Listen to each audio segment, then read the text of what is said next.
Hello and welcome to DM But Commerce Institute, a place for all the rankers. આજના વિડીયોમાં આપણે board તરફથી મળેલી પ્રશ્ન બેંક જે સેકન્ડ એક્ઝામ માટે બહુ જ આઈએમપી છે, ચલો એનાથી શરૂઆત કરીએ. Every person has a common DNA fingerprint. False. Every cell in a human being has thousands of DNA strands. True. Carbon 14 is unstable and weakly radioactive. True. Archaeomagnetic dating is based on carbon 13. बिल्कुल false है. Man needs to sniff when he eats. बिल्कुल नहीं. False. The sense of smell is far more complex than the sense of taste. बिल्कुल साची बात है. True. There is no need of washing hands well with soap and water before giving first aid. શું લાગે છે? False. Most of the snakes in Gujarat are non-poisonous. बिल्कुल साची बात है. True. Career is an important part of our identity. Again, it is true. Values can be even more important factor for career satisfaction than interest. Absolutely true. તો ભાઈ આ હતા આપણા true ફોલ્સના answers. ચલો હવે શરૂઆત શેનાથી કરીએ છીએ? તો absolutely now we are heading towards similar words. સૌથી પહેલાં સ્ટ્રેન્ડ. સ્ટ્રેન્ડ એટલે શું થશે? થ્રેડ. આગળ legendary. Legendary is equal to famous. Ancient. Very old. Savour. Savour is equal to થાય છે smell. Foreseeable. Foreseeable is equal to near, નજીકનું. Swab. સ્વેબનું ગુજરાતી થઈ જાય છે a small piece of cotton. સોકિંગ.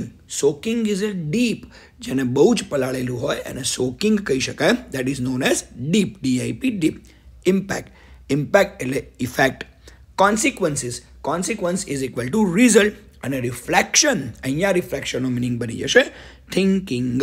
ચાલો હજુ થોડા આગળ વધીએ. આપણે જઈશું હવે રિસ્પોન્ડિંગ તરફ. સૌથી પહેલાં રિસ્પોન્ડિંગમાં જુઓ. Arun, have you seen the Kashmir file? Ankita, condition in past. Condition in past એટલે option B, if I had got the tickets, I would have seen the Kashmir files. આમ બી ઇફ વાળું વાક્ય હોય. ઇફ વાળું વાક્ય હેડ પ્લસ પાસ પાર્ટિસિપલમાં હોય અને if વગરનું વાક્ય તમને શેમાં જોવા મળશે? Would plus have plus past participle. ચાલો નંબર 2 તરફ વધીએ છીએ. Shravan, how was your grand mother? Habitual past. હવે અહીંયા હેબિટ ઓફ પાસ્ટ યાર હેબિચ્યુઅલ પાસ્ટ છે. અહીંયા જવાબ બને છે option B, my grand father use to tell me stories. હવે કોઈ કે સાહેબ ઓપ્શન એ શા માટે નહીં? તો ઓપ્શન એમાં યુઝડ પછી ટુ નથી આપ્યું. કોઈ કે સર ઓપ્શન સી શા માટે નહીં? તો અહીંયા માય ગ્રાન્ડફાધર યુઝ ટુ પછી ટેલિંગ આપ્યું છે. બધાને ખબર હોવી જોઈએ કે યુઝ ટુ પછી હંમેશા ક્રિયાપદનું મૂળ રૂપ આવે. કોઈ કે સર ઓપ્શન ડી કેમ નહીં? તો my grandfather was use to. હવે જો તમે એમિઝાર કે વોઝ વેર યુઝ ટુ લો તો આ જગ્યાએ આઈએનજી હોવું ખૂબ જ જરૂરી છે. જો ટેલિંગ આપ્યું હોત તો કદાચ જવાબ સાચો બને, પણ ના, અહીંયા માત્ર ઓપ્શન બી એ જ પરફેક્ટ આન્સર છે. My grandfather use to tell me stories. મારા મત પ્રમાણે બહુ જ ટ્રિકી હતું આ, થોડુંક ધ્યાન આપવાની જરૂર છે. Number 3, Sameer, do you like this shirt? ચાલો અહીંયા સાહિલ શું કહે છે? કમ્પેરિંગ. ઓબ્વિયસલી કમ્પેરિંગ એટલે ડિગ્રીવાળું જ વાક્ય બનશે. કાં તો પોઝિટિવ, કાં તો કમ્પેરેટિવ, કાં તો સુપરલેટિવ. અહીંયા બનશે option B, it is as costly as that shirt. બહુ ઇઝી હતું. અચ્છા, બહુ બધા સ્ટુડન્ટ્સ એવું કહે સર ઓપ્શન ડી કેમ નહીં? નો અધર શર્ટ્સ ના કહી શકાય? ના, અહીંયા ગલતી ક્યાં છે? બધું જ સેન્ટેન્સ પરફેક્ટ છે પણ અહીંયા શર્ટ્સ ના આવે. નો અધર પછી હંમેશા એક વચનનો કરતા મુકાય. એટલે હા, કદાચ અહીંયા નો અધર શર્ટ એવું આપ્યું હોત તો હજુ વિચારી શકાત, પણ અહીંયા શર્ટ્સ આપ્યું છે. That's why that answer is completely wrong. ચલો નંબર 4 તરફ જઈએ છીએ. Patient, doctor, how can I control my weight? Doctor. Suggestion. સજેશનમાં શુડ આવી શકે છે, હેડ બેટર આવી શકે છે, ઓટ ટુ આવી શકે છે. બહુ બધા લોકો કહે છે કે સર એડવાઇઝમાં પણ આ જ બધા નિયમ છે. હા, એડવાઇઝ અને સજેશન લગભગ સરખા નિયમો આવે. તો ચલો ઓપ્શન એ તરફ વધીએ. You had better do the exercise. No doubt option સીમાં પણ હેડ બેટર છે, પણ અહીંયા હેડ બેટર પછી ટુ શબ્દ લખ્યો છે જે બિલકુલ આવતો નથી. હેડ બેટર પછી સીધું જ ક્રિયાપદનું મૂળ રૂપ લેવાય છે. ચલો નંબર 5 તરફ જઈએ છીએ. Smita, do you enjoy kite festival? Alternative choice.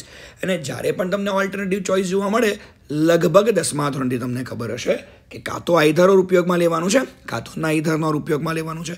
તો ઓબ્વિયસલી અહીંયા જવાબ બનશે option C, I enjoy neither kite festival nor Navratri festival. ચાલો નંબર 6 તરફ વધીએ છીએ. Teacher, why do you get poor result in science? Showing contrast. Superb અહીંયા પૂછવું છે, જરા બરાબર ધ્યાન આપજો. કોન્ટ્રાસ્ટ એટલે ધોવાઈ શકે, હાઉ એવર આવી શકે, એઝ આવી શકે, ઇન સ્પાઇટ ઓફ આવી શકે. તમે કહેશો sir option A, B, C, Dમાં તમામ વસ્તુ આપેલી છે. તો હવે જઈશું વાક્ય રચના તરફ, કારણ કે હવે આ વસ્તુમાં તમને સાચો જવાબ માત્ર એની વાક્ય રચનાને લીધે જ મળશે. સૌથી પહેલાં જરા જુઓ ઓપ્શન A જવાબ શા માટે નથી? કારણ કે ધો પછી કરતા આવે, જ્યારે અહીંયા હાર્ડ લખેલું છે જે એડજેક્ટિવ છે. ધો પછી ક્યારેય એડજેક્ટિવ ન મૂકી શકાય, ધો પછી હંમેશા કરતા આવે, માટે ઓપ્શન A મારે વિચારવાનો નથી. ચલો ઓપ્શન B તરફ જઈએ. How ever hard I work. હવે બધા લોકો કહે સર હાઉ એવર પછી તો એડજેક્ટિવ જ આવે, તો આટલું વાક્ય તો સાચું જ છે. How ever hard I work, ચલો અહીંયા સુધી બરાબર છે, પણ પાછળનું વાક્ય વિરોધાભાસ તો બતાવતું હોવું જોઈએ ને. I get good marks. So simple is. તો ભાઈ અહીંયા તો વિરોધાભાસ થતો જ નથી. અહીંયા કહે છે કે હું ગમે એટલી મહેનત કરું છતાં સારા માર્ક આવે છે. એટલે ભાઈ મહેનત કરું તો સારા માર્ક આવે જ ને. એટલે આ તો યુઝ્યુઅલ રીઝન જેવું વાક્ય છે. એટલે ઓપ્શન B બિલકુલ નથી, ઘણું ટ્રિકી હતું. Option C as hard work, I બિલકુલ નહીં. ઓકે, બિલકુલ વાક્ય રચના બદમ નથી. જો ખરેખર આ વાક્ય રચના બનાવી હોય એઝ વાળી તેવું આવે કે હાર્ડ એઝ આઈ વર્ક. એટલે obviously option C is not the answer. અહીંયા તમારો જવાબ બને છે in spite of working hard I can not get good marks. In spite of પણ છે, ઓફ પછી ક્રિયાપદનું ING પણ આપેલું છે, અને ત્યાર પછી બંને વાક્ય વિરોધાભાસ પણ બતાવે છે કે હું ગમે એટલી મહેનત કરું મારા સારા માર્ક આવતા નથી. ચાલો નંબર 7 તરફ વધીએ છીએ. બાબા, dear son, how is your English teacher? Son showing supposition. Supposition is equal to શું જોઈએ મારે? એઝ ઇફ જોઈએ. એઝ ઇફ પછી હી શી કે ઇટ જેવો કરતા જોઈએ, અને હી શી કે ઇટ જેવા કરતા પછી મારે WERE વર જોઈએ. Obviously option A is the right answer. My English teacher speaks English as if she were an American. તો ઓપ્શન A તમારો સાચો જવાબ બની જશે. ચાલો નંબર 8 તરફ થોડા આગળ વધીએ છીએ. Service representative. Sir, vote is the problem in your computer? Customer showing result. હવે શોઈંગ રિઝલ્ટ છે એટલે હેડ આવી શકે, ઇનફ ટુ આવી શકે, અથવા TOO2 આવી શકે. તો અહીંયા જવાબ બનશે option A. It works too slowly to complete my project in time. બહુ સાચો જવાબ છે. ચાલો નંબર 9 તરફ આગળ વધીએ છીએ. Mother, dear Dhruva, why have you come late? Daughter showing reason. Reason એટલે જવાબમાં બીકોઝ આવી શકે છે, એઝ આવી શકે છે, અને સિન્સ. હા, બહુ બધા લોકો એવું માને કે સિન્સ માત્ર સમય બતાવે, જેમ કે સિન્સ ચાઇલ્ડહુડ, સિન્સ મંડે, સિન્સ માર્ચ, પણ એ તો પ્રેપોઝિશન તરીકે છે. જો સિન્સને તમે કંજક્શન તરીકે લો તો એ કારણ દર્શક પણ છે. તો અહીંયા જવાબ બનશે option B. Since my bus was late I have been late. Obviously. ચલો નંબર 10 તરફ આગળ વધીએ છીએ. Teacher, why is she unhappy? Student showing contrast. Again contrast છે. ફરીવાર કોન્ટ્રાસ્ટનો નિયમ બોલી લઉં છું. ધો આવી શકે, બટ આવી શકે, હાઉ એવર આવી શકે, એઝ આવી શકે, ઇન સ્પાઇટ ઓફ કે ડિસ્પાઇટ પણ આવી શકે. અહીંયા શું જવાબ બનશે? ઓકે, તો અહીંયા જવાબ બનશે option D. Though she is rich she is unhappy. અહીંયા પણ બહુ ટ્રિકી પૂછ્યું છે. પહેલાં તો એઝ શી પૂછ્યું છે, એટલે અહીંયા ખરેખર શું આવવું જોઈએ? રીચ પહેલાં આવવું જોઈએ, પછી એઝ આવવું જોઈએ, ને પછી શી આવવું જોઈએ. એટલે આ જવાબ તો ખોટો છે. હાઉ એવર પછી શી વાપર્યું છે. હાઉ એવર પછી હંમેશા શું આવે છે? એડજેક્ટિવ. એટલે આ જવાબ પણ ખોટો છે. હવે બહુ જ બધા લોકો કહેશે ડિસ્પાઇટ ઓફ, તો બરાબર લાગે છે કે despite of her being rich she is unhappy. આમાં આ વાક્ય 2 વાર વાંચો તો 100% તમને સાચું લાગે, પણ ડિસ્પાઇટ એકલો શબ્દ છે. ડિસ્પાઇટ પછી આ જે ઓફ નામનો શબ્દ આપ્યો છે એ ડિસ્પાઇટ પછી ઓફ નથી લખાતું, અને ડિસ્પાઇટ પછી ઓફ નથી લખાતું, તો ઓપ્શન C પણ ગલત છે. યાદ રાખજો, ડિસ્પાઇટ પછી ઓફ ન આવે, ઇનસ્પાઇટ ઓફ પછી ઓફ આવે. એટલે હું હંમેશા બોલું છું ઇનસ્પાઇટ ઓફ ડિસ્પાઇટ. એટલા માટે ઓપ્શન C ખોટો છે. બાકી વાક્ય બહુ જ સાચું હતું. એટલે એનીવેઝ અહીંયા જવાબ બને છે option D. Though she is rich she is unhappy. માત્ર જવાબ બોલી જવાનો મતલબ નથી બનતો, થોડું ઘણું ડિટેલમાં સમજાવવું એ જ આપણા માટે વધારે સારું છે. કદાચ એક્સ્ટ્રેક્ટ થોડા આગા પાછા હશે, પણ just have a look over here. સૌથી પહેલો ક્વેશ્ચન છે which senses are long distance senses. આમ તો ખરેખર 3 છે, પણ અહીંયા મેં 2નો ઉલ્લેખ કર્યો છે. Hearing and sight are long distance senses. ચાલો આગળના ક્વેશ્ચન તરફ આગળ વધીએ છીએ. What is the advantage of the sense of smell? જાતે લખવો પડે એવો જવાબ છે, તો બરાબર ધ્યાન આપજો.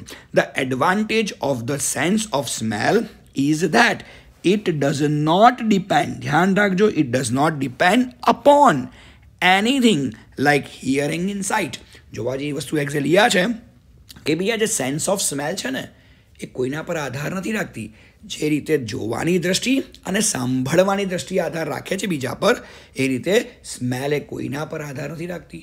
જેમ કે જોવાની દ્રષ્ટિ પ્રકાશ પર આધાર રાખે છે, સાંભળવાની શક્તિ અવાજ પર આધાર રાખે છે, પણ સ્મેલ તમે કોઈ પણ જગ્યાએ પરફ્યુમ કરીને ગયા હોવ તો તમારી સુગંધથી બધા તમને ઓળખી તો જવાના જ છે. ચલો આગળ જરા જઈએ. Let S see what care should be taken while using first aid. First aid તમે યુઝ કરતા હો કોઈ પણ વ્યક્તિની ઉપર તો કઈ બાબતનું ધ્યાન રાખવું જોઈએ. જરા જુઓ, મેં થોડોક જવાબ અલગ લખવાનો ટ્રાય કર્યો છે, એટલો અઘરો નથી, ધ્યાનથી ટ્રાય કરશો, આરામથી આવડશે.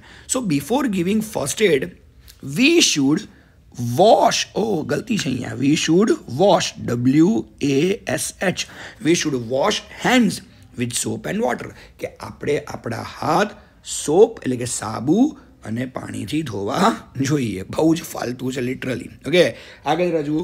What is first aid? મારા ખ્યાલથી પહેલી જ લાઇનમાંનો જવાબ છે કે first aid is the immediate medical help given to an injured person before he is or she is taken to the hospital. Okay, perfect answer exactly આ છે. first aid is the immediate medical help given to an injured person before he or she is taken to the hospital. બસ આપણે એ જ જવાબ બેઠે બેઠો અહીંયા લખી નાખ્યો છે, નથિંગ એલ્સ. ચલો આગળ જરા જઈએ છે. ઘણીવાર પેરેગ્રાફવાળા સવાલ જવાબમાં બેઠા જવાબ મળતા હોય તો એકદમ સારું. ચલો હવે જરા ધ્યાનથી જરા જોજો. ઓકે, ક્વેશ્ચન અહીંયા જરા અલગ પ્રકારનો છે. ક્વેશ્ચન છે what are the soft skills. હવે સિમ્પલ લોજિક આખે આખું લિસ્ટ અહીંયા આપેલું જ છે સોફ્ટ સ્કિલનું, you know that well. Okay, તો આખે આખું લિસ્ટ આપેલું છે, કોઈ ચિંતા કરો જ નહીં. ઓકે, તો અહીંયા આવશે સોફ્ટ સ્કિલ્સ. એક જ મિનિટ, અહીંયા આવશે SOFT. ઓકે, તો soft skills are teamwork, time management, making a strategy, getting cooperation from people. આ બધી જ આપણી કેવી છે ભાઈ? સોફ્ટ સ્કિલ છે.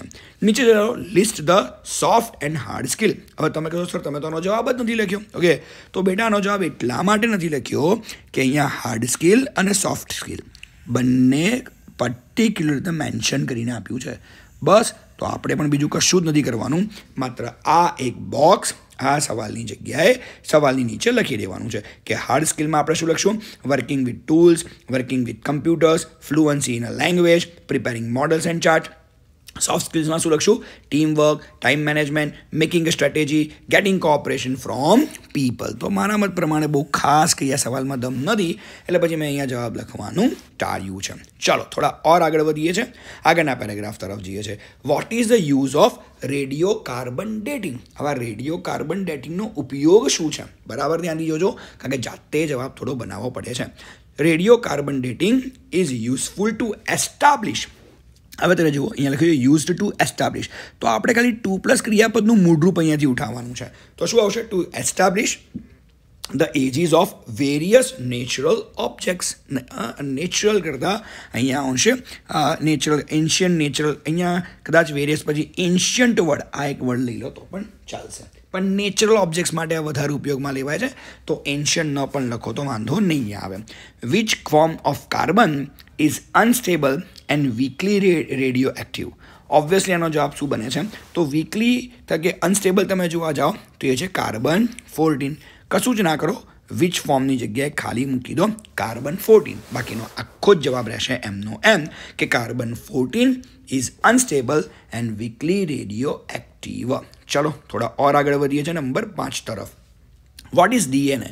અહીંયા પણ તમે ધ્યાનથી જોશો તો તમને પ્રથમ લાઇનમાં પરફેક્ટ આન્સર એનો મળી જ જાય છે. Okay, so DNA is the most basic biological material that every human being has. So simple is.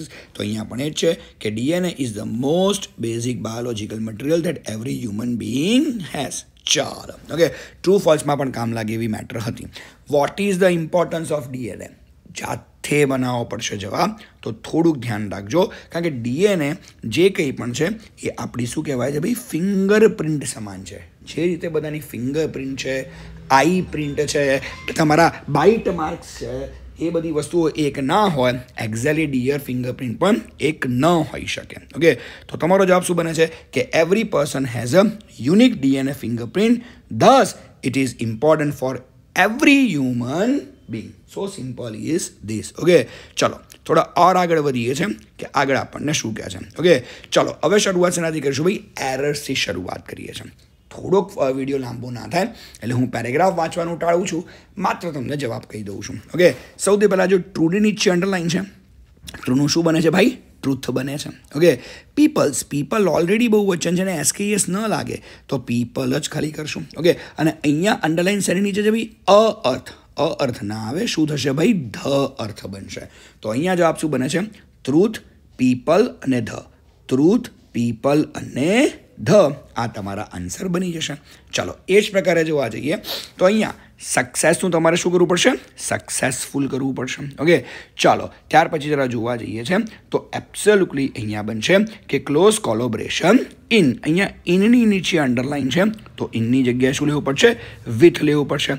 With the strict સુપરવાઇઝનું શું બને છે ભાઈ? સુપરવિઝન તમારે કરવું પડશે. તો અહીંયા જવાબ છે સક્સેસફુલ વિથ અને સુપરવિઝન. ચાલો થોડા ઓર આગળ વધીશું. ઓકે, હવે અહીંયા આઈ હેવ મેની લખ્યું તો ફ્રેન્ડ કેવી રીતે આવે? શું આવશે?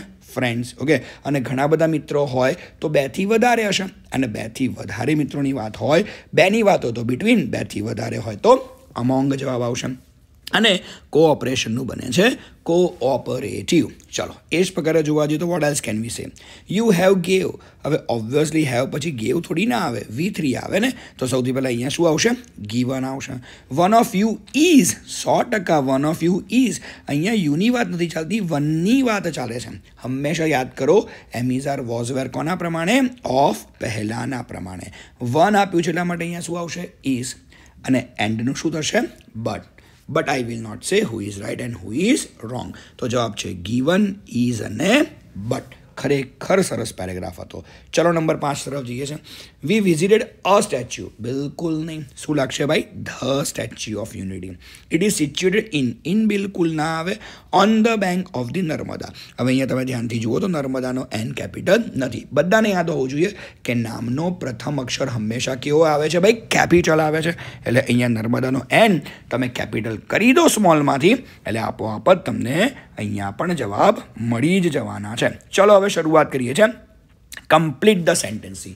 બહુ ધ્યાન આપજો. કમ્પ્લીટ ધ સેન્ટેન્સમાં પહેલાં 2 વાક્યો બહુ જ અલગ રીતે પૂછ્યા છે. પહેલા વાક્યમાં પણ તમને એસ પૂછ્યું છે પણ રીઝન તરીકે, અને બીજા વાક્યમાં તમને એસ પૂછ્યું છે એ કોના તરીકે પૂછ્યું છે? કોન્ટ્રાસ્ટ તરીકે. બંને સેન્ટેન્સ ઓલમોસ્ટ સેમ છે પણ બંને કેટલા અલગ બને છે ધ્યાનથી જરા જોજો. હવે એઝ જો તમે રીઝન તરીકે વાપરો છો તો એને ક્યાં મૂકવું પડશે? વાક્યની શરૂઆતમાં. તો સિમ્પલ લોજિકલી વાક્ય આવું જ બનશે.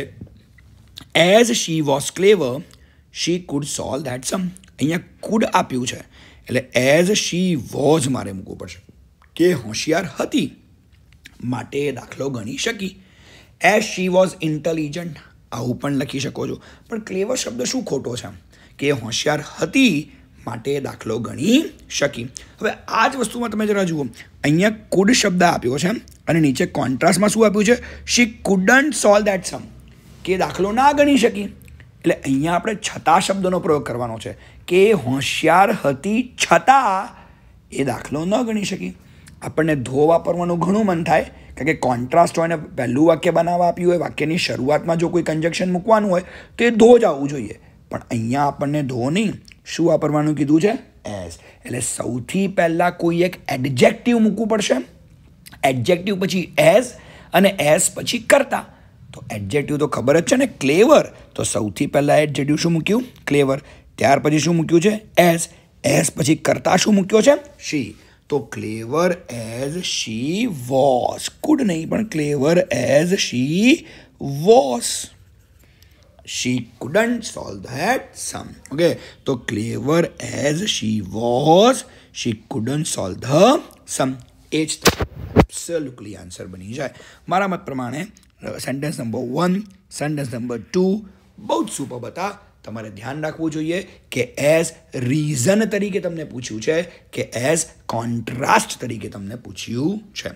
લિટરલી બહુ સુપર વાક્ય હતું. ચાલો નંબર 3 તરફ આગળ વધીએ છીએ. આ સેન્ટેન્સ મેં બે રીતે બનાવ્યું છે, એક એક્ટિવ પણ બની શકે, એક પેસિવ પણ બની શકે. ચાલો શરૂઆત કરીએ. This laptop is so costly. પછી લખ્યું છે બાય, માત્ર શબ્દ આપ્યો છે બાય અને શોઈંગ રિઝલ્ટ.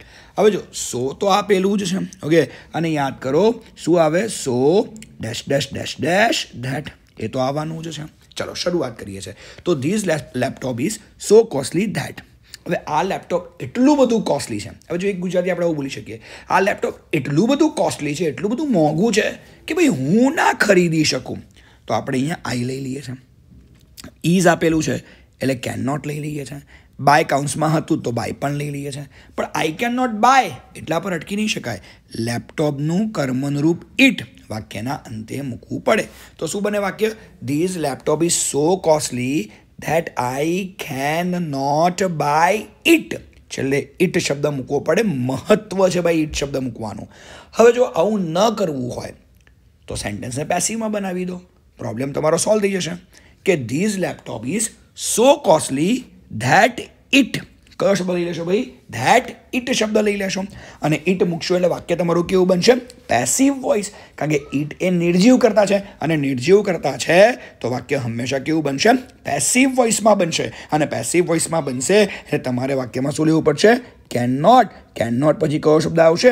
બી. અને બી પછી સીધું જ વાક્યમાં શું લેશો ભાઈ? બોટ. તો બરાબર ધ્યાનથી સાંભળજો કે this laptop is so costly that it can not be bought. માન લો હું આ વાક્ય આવી રીતે તમને બીજી રીતે સમજાવું કે ટી ઇઝ સો હોટ, કે ભાઈ ચા બહુ ગરમ છે, તો tea is so hot that I can not drink it.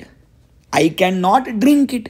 અને આ જ વાક્ય પેસિવમાં બનાવવું હોય તો tea is so hot that it can not be drunk. So simple is this. Okay, ચાલો. ઓકે, તો આવી રીતે બની શકે. અચ્છા, આવું બીજું એક એક્ઝામ્પલ આપી દઉં. The hill is so high. The hill એટલે ટેકરી. The hill is so high dash dash dash dash dash અને કાઉન્સમાં આપ્યું છે ભાઈ રિઝલ્ટ. તો આપણે શું બનાવવાનું છે? The hill is so high that I can not climb it. બિલકુલ ઇઝી. અને આ જ પેસિવમાં બનાવવું હોય તો the hill is so high that it can not be climbed. તો કાં તો એક્ટિવમાં બનાવો મારા ભાઈઓ, કાં તો પેસિવમાં બનાવો. બંને રીતે જવાબ સાચો જ પડે. નંબર 4 ઇઝી છે. કોમલ સિંગ્સ સોંગ્સ અને કાઉન્સમાં શું આપ્યું છે? શ્રેયા ઘોષાલ.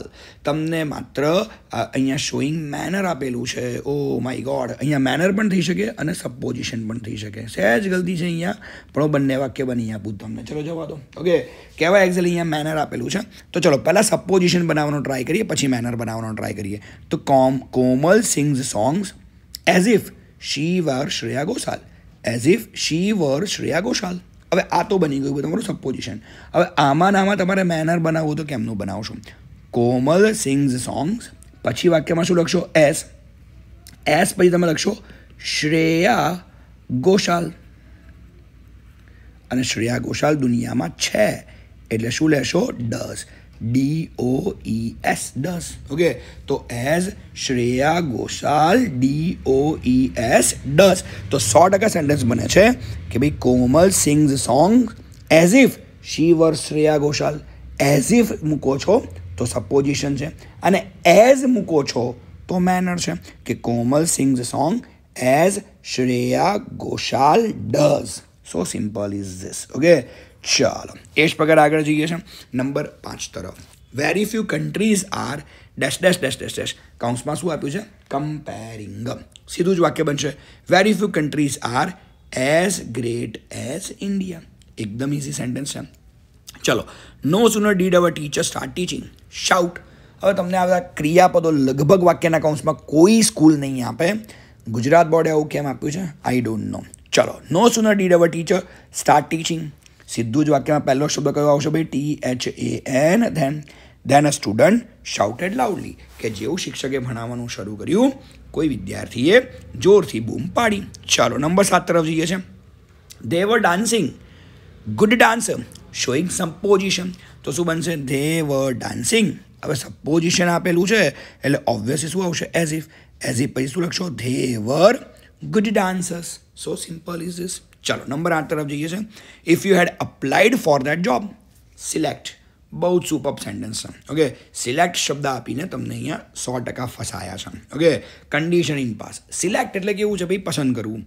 કે if you had applied for the job, જો તમે જોબ માટે અપ્લાય કર્યું હોત તો તમને પસંદ કર્યા હોત. હવે સિલેક્ટ અને ઇલેક્ટ ધ્યાનથી સાંભળજો. સિલેક્ટ અને ઇલેક્ટ એક એવા શબ્દો છે કે જે હંમેશા પેસિવ વોઇસમાં બને છે. તો વાક્ય શું બનશે? If you had applied for that job, you would have been selected. કારણ કે કોઈ પણ માણસ નોકરીમાં જાતે સિલેક્ટ ન થાય, કોઈકના દ્વારા સિલેક્ટ થાય. અને જ્યારે કોઈ પણ ક્રિયા કોઈકના દ્વારા બનતી હોય તો ઓબ્વિયસલી વાક્ય કેવું બનશે? પેસિવ.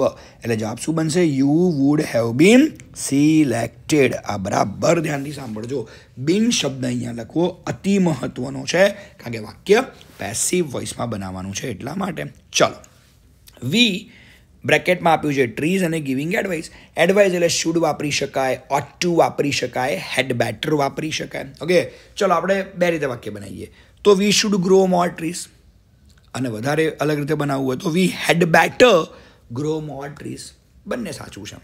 ચલો, number 10, Virat Kohli is more dash dash dash dash dash cricketers. અચ્છા, કાઉન્સમાં ક્રિકેટર્સ આપ્યું છે, આપણે અહીંયા પ્લેયર્સ લઈ લીધું છે ભૂલથી. ઓકે, ખરેખર તો કાઉન્સમાં ક્રિકેટર્સ નહીં આપે, તમારે જાતે જ લખવું પડશે. એટલે આપણે પ્લેયર્સ બરાબર જ લખેલું, પણ કંઈ વાંધો નહીં. એણે કાઉન્સમાં આપણને ક્રિકેટર્સ આપેલું છે તો આપણે પણ ક્રિકેટર્સ લઈશું. તો વિરાટ ઇઝ મોર ફેમસ અથવા વિરાટ ઇઝ મોર એગ્રેસિવ. અહીંયા ફેમસ અથવા એગ્રેસિવ જેવા એડજેટિવ્સ વાપરી શકાય. તમને ખબર છે કે વિરાટ કોહલી બેટ્સમેન છે. બેટ્સમેન માટે સૌથી સારું એડજેટિવ છે એગ્રેસિવ, આક્રામક. ઓકે, તો એગ્રેસિવ ધેન મોસ્ટ અધર ક્રિકેટર્સ. આપણે પહેલાં પ્લેયર્સ લખેલું હતું, પણ અહીંયા કાઉન્સમાં આપણે જોયું ક્રિકેટર્સ આપ્યું છે, એટલે આપણે પ્લેયર્સનું શું કરી નાખ્યું છે? ક્રિકેટર્સ. હું ફરીથી જણાવીશ કે ભલે ગુજરાત બોર્ડે આવી રીતે કાઉન્સમાં સિલેક્ટ શબ્દ આપી દીધો હોય, કે આવી રીતે ગુડ ડાન્સર શબ્દ આપી દીધો હોય, રાઈટ, આવા શબ્દો ભલે અહીંયા ટ્રીઝ નામનો શબ્દ આપી દીધો છે, ભલે આપેલું હોય, પણ આવી રીતે આપણી એક્ઝામમાં આવતું નથી. ખબર નહીં ગુજરાત બોર્ડે એમની પ્રશ્ન બેંકમાં આવી ગલતી શા માટે કરી છે. બસ આજના લેક્ચરમાં કંઈક આપણે, એટલે આજના વિડીયોમાં આપણે કંઈક આટલું જ રાખીએ છીએ. Till then, DM sir is signing off. Thank you. By.